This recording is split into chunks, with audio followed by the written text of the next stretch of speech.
Have you been getting confused by the different attachments in the front that you can make on the weapons crafting table? Well, today we're going to do a brief overview and then we're going to show you where to attach them and what I think is best. So, let's get into it.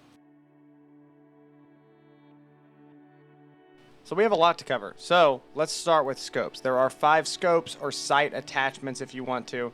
The 3 first ones are the basic ones, the red dot, the holographic, and then the ×2 scope. So those are the 3 basic ones. Now let's get into the more upgraded ones. So the ×4 are what a lot of people are going to call the ACOG, or the ×8, the sniper scope. Those are your more upgraded weapons for longer range engagements. So now let's get into our 3 attachments for what look to be like knives, but that's not necessarily true. So this first one, 10% extra damage.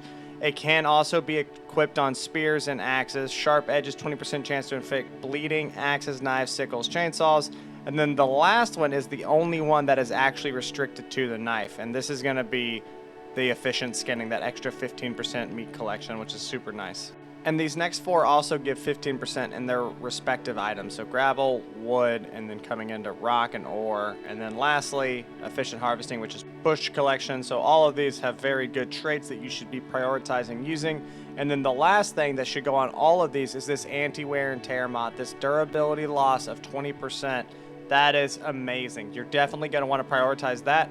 Build 5 of them, and then as you upgrade your tools, just keep moving them around and just don't lose it in a PvP raid. 20% chance to slow the target is very nice. I do recommend using it if you have nothing else to put on your spear. Ergonomic grip 1 is good. You should prioritize using it if you don't have anything else to use, and I'm going to break it down a little bit more later about which ones would I select. But a 20% reduction in stamina use when using tools is a pretty good argument for it to have to be a contender, especially in the early game. Ergonomic grip 2 increases tool swing speed by 20%. So this is going to make you swing faster, but it's also going to use more stamina, because as you swing faster, you use more stamina, but it's still a very good contender. The ammo pouch is for certain shotguns. We're going to break that down more later, and then the choke is going to reduce the scatter range of shotguns by 30%. So now, moving on into the weapons, you have the fast mags, the first one, increases ammo change speed by 20%. The large mag, it gives you differing bases on differing items. So for instance, the assault rifle, it gives you pretty much a double mag, but on the shotgun, it only gives you an extra 50%. After this, we have the light grip, which is going to reduce vertical recoil by 5% and increase aim speed by 5%. So that's good to think about and keep in your mind for later.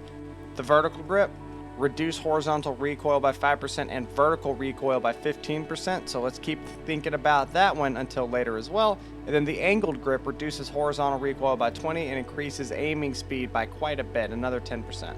Now on to the tactical stock, reduces vertical recoil by 10% and scatter range by 10%. So that's not going to be for shotguns, that's going to be your scatter range of just your general hip fire. Okay, light stock reduces horizontal recoil by 10% and increases aiming speed by 10% as well, another really good option.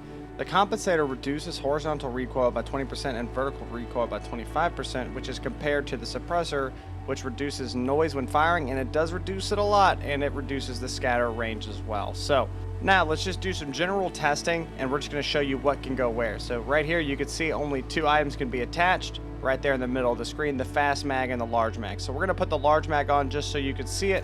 After reloading, you're going to see that I have another 30 rounds in it. So the large mag is pretty nice for that. Now, if I put the fast mag on there, you're going to see it auto unloads me, and then it is faster by 20%. So I had a lot of trouble trying to figure out how to show you the shotguns differing. So watch this. I'm going to go into the menu. I'm going to take off the current choke that's installed, and I need you to watch right here. See that? Now I'll just go back out. You can see that it is past that line. Let's go put it back on. Once again, it's right there. So if I put it back on, you'll see it tightens up. So that comes out to 30% of surface area, not necessarily radius or diameter, but of surface area, it is 30% smaller.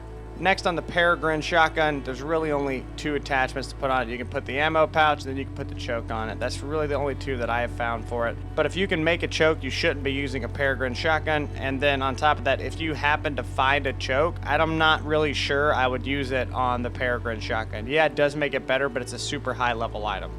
So let's take these off in case I need them later. Next, we have the bow at the bottom. So it's the quiver. It's the only attachment that can go in there. So that's your answer to that. Next, you have the Silver Fox hunting pistol. All the pistols are pretty much the same. They can have 2 different mags inserted, and then they can have just a couple of the different sights. So I'll be straight up, I'm not the biggest fan of pistols, but with this pistol, put the large mag on it, you only get 4 more rounds. They don't really do a lot of damage. I would much rather use the SMG, do less damage per bullet, but be able to put so many more bullets downfield. You can install a sight on it. Now let's go over to the Ronin SemiAuto. So the more marksman rifles like the Ronin SemiAuto and the Cupid do have different attachments than the fully automatic assault rifles, and that is important to note. So feel free to go back, take a look at those, because as I scroll over those, it lights all the different ones. Take a look, take a pause. And I challenge you to think about, whenever you build your weapon, what are you building it for? If you're building it for PvP combat and you're a little bit more of the stealthy character walking through the woods and you generally see the enemy first, then you might want to have something that gives you increased aim speed so you can get your weapon up a little bit faster. However, if you're a player that's a little bit more loud, running around, somebody shoots at you, you want to return and shoot back at them, then I would recommend that you should have a build that's going to help you to prioritize hitting the target. You don't necessarily need to aim as fast, but once you start shooting, you want all your stability control to be there to make sure you can hit the target at full auto. And the best way to figure this out is for you to go into PvE, to do some builds, mess around with it a little bit, or even in PvP, and just get a feel for these weapons. Get in and play the game. I will be doing a video sometime in the future about what I think is the best build per weapon, but at this time it really is up to the individual player. So get in there, figure it out, see what you want, and then make a build for you. If you're not trying to be stealthy, then you don't really need the suppressor, right? Maybe it's better to do something else. And you can see right here, I'm like thinking through my options. I end up going with the compensator because I go, well, I want the most stable weapon that I can have. So after this build, my recoil control, no controls at all. I'm going all the way up. It takes me 60 rounds to get pretty much all the way up to there. However, my first time shooting in 30 rounds, I got up to there. So I was able to cut it by half. And then you can see my stability aiming control right here is really high. I'm able to keep it tight with the times 4 scope. All right, so now let's take a look at putting on the light stock. How much faster of an aim time really is this? So if I run around this corner, that's what it feels like with it. It is faster, it feels like, but I don't think it's so much faster that I might sacrifice something else.